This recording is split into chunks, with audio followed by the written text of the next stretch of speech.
स्वास्थ्य केंद्रों में मोबाइल टीमों को भी सक्रिय रखना होगा। विशेष रूप से सीमांत और ऊंचाई वाले क्षेत्रों में आवश्यक दवाइयां, हीटिंग उपकरणों और प्राथमिक उपचार सामग्री की आवश्यक आपूर्ति सुनिश्चित करनी होगी। इसके साथ ही हमें यह भी सुनिश्चित करना होगा कि आपदा के समय तुरंत राहत और बचाव के कार्य प्रारंभ किए जा सकें, उसमें किसी प्रकार का कोई विलंब न हो। जहां भी जरूरत पड़े हम तत्काल रूप से लोगों को मदद दे सकें, सहायता उनकी कर सकें। सभी जिलों में अलाव, रैन बसेरे, कंबल, त्वरित परिवहन साधन और भोजन आपूर्ति की पर्याप्त व्यवस्था भी हमको सुनिश्चित करनी होगी। आप सभी भली भांति जानते हैं कि इस मौसम में पर्वतीय क्षेत्र में बर्फबारी के कारण सड़कें भी बंद हो जाती हैं और इस चुनौती का सामना करने के लिए हमारा राज्य सड़क निर्माण परिवहन विभाग पूरी तरह से तैयार है, ताकि प्रमुख मार्गों को बर्फ हटाने और सुरक्षित वाहन संचालन की व्यवस्था करें।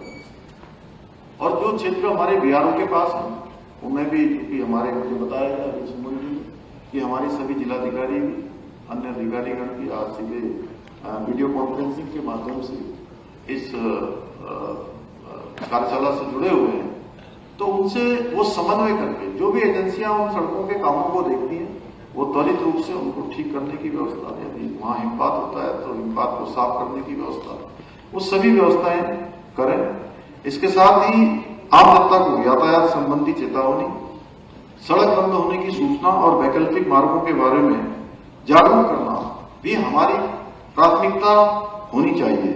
साथियों, शीतलहर की स्थिति में संचार और प्रशासनिक समन्वय भी अत्यंत महत्वपूर्ण है, जो मैंने शुरुआत में भी कहा था। इसलिए सभी जिला मुख्यालयों में ब्लॉक स्तर, ग्राम स्तर पर इमरजेंसी ऑपरेशन सेंटर स्थापित किए जाए, जो सुनिश्चित करें कि संचार व्यवस्था ये बाधित न हो, संचार व्यवस्था अनवरत रूप से चलती रहे। साथ ही स्थानीय प्रशासन और पंचायतों को आपदा प्रबंधन के लिए जागरूक और सक्रिय किया जाए। हमें यह भी सुनिश्चित करना होगा कि आम जनता को समय समय पर शीतलहर से बचाव के उपाय, सुरक्षित रहने के दिशा निर्देश के साथ साथ आवश्यक वस्तुओं और बचाव सामग्री की भी जानकारी उपलब्ध कराई जाए।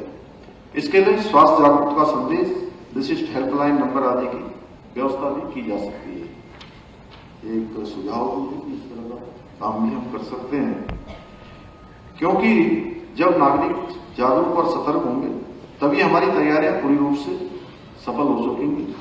क्योंकि जब कोई भी काम जो कि हम लोगों की बचाव के लिए कर रहे हैं, लोगों की सहायता के लिए कर रहे हैं, तो उन स्टेक होल्डर्स को जिनके लिए हम तैयारियां कर रहे हैं उनको भी इन सभी तैयारियों में हमें सम्मिलित करना चाहिए। साथियों, आप लोग राज्य के संवेदनशील और उच्च पर्वतीय क्षेत्रों को पहले से ही चिन्हित करें, जहां ठंड और हिमपात सबसे अधिक प्रभाव डालते हैं। इन क्षेत्रों में विशेष निगरानी, स्वास्थ्य चेकअप, भोजन और गर्म रहने की सुविधाएं पहले से सुनिश्चित करें। साथ ही स्कूलों, आश्रमों और वृद्धाश्रमों में विशेष निर्देश दें ताकि वहां रहने वाले नागरिक सुरक्षित रह सकें। इसके साथ ही स्थानीय स्तर पर युवा आपदा मित्र, जो मुझे आज बड़ी संख्या में यहाँ पर दिखाई दे रहे हैं, आपदा सखी जैसी टीमों को सक्रिय करें, जो स्थानीय समुदायों में शीतलहर, हिमपात, अन्य आपदाओं के दौरान जागरूकता फैलाने और प्राथमिक सहायता प्रदान करने और जरूरतमंदों तक त्वरित सहायता पहुंचाकर मदद कर सकें। मैं इस अवसर पर आप सभी से यह भी अपेक्षा करता हूं कि इस प्रकार की कार्यशाला जो शीतलहर से पूर्व होती है, जब से हम चार धाम यात्रा हमारी समाप्त होती है, यानी पूरी होती है, द्वार बंद हो जाते हैं, कपाट बंद होने के बाद हमको अगली यात्रा की तैयारी और शीतलहर की तैयारी दोनों एक साथ प्रारंभ कर देनी चाहिए, क्योंकि शीतकाल से बचाव से हम लोगों को समय पर जागरूक कर सकें और उनकी मदद कर सकेंगे। साथ ही वर्षा काल से पूर्व अर्थात जून से पहले भी इस प्रकार की विशिष्ट कार्यशाला आयोजित की जानी चाहिए। वैसे गत वर्ष हम लोगों ने काफी कार्यशालाएं यहाँ पर आयोजित की थी।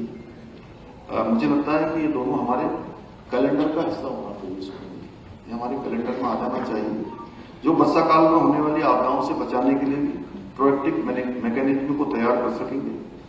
साथियों, जब हम एक टीम के रूप में सभी लोग समन्वित होकर काम करेंगे, मिलजुल कर प्रयास करेंगे, तभी हम कठिन परिस्थितियों से अपने नागरिकों को और त्वरित तक प्रभावी जो कार्रवाई है, राहत है, उन तक पहुंचाने में सफल हो पाएंगे। मुझे पूरा विश्वास है कि आज की ये कार्यशाला शीतलहर की चुनौतियों से निपटने के लिए एक बहुत मजबूत रोड मैप यहाँ पर तैयार करेगी और आप सभी विषय विशेषज्ञों के सुझाव इस साझा प्रयास को अधिक और प्रभावी बनाएंगे। आइए हम सब मिलकर एक सुरक्षित आत्मनिर्भर उत्तराखंड के निर्माण के जो हमारा विकल्प संकल्प है उसको साकार करने के लिए हम सब मिलजुल कर कार्य करेंगे। इतना ही आप सबसे निवेदन करते हुए आप सभी का धन्यवाद करता हूँ। जय हिंद, जय भारत, जय भारत।